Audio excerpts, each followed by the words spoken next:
Сохранение и укрепление здоровья детей – одна из главных задач текущего года в детском саду «Ручеек». Уже проведены различные мастер-классы для педагогов, воспитатели поделились опытом с коллегами. А на прошлой неделе воспитанники старших и подготовительных групп приняли участие в спортивно-музыкальном празднике «Зов джунглей».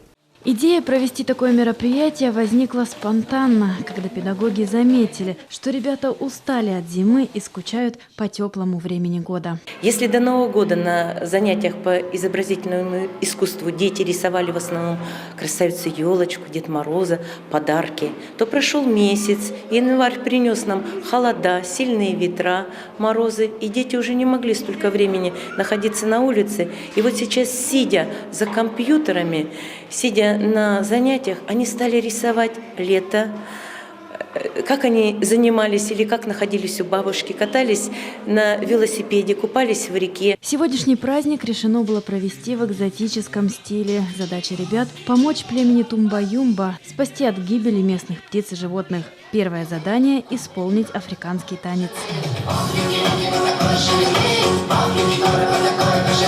В программе мероприятия 5 испытаний. В основном это эстафеты. За выполнение каждого задания ребята получают ключ от сокровищницы.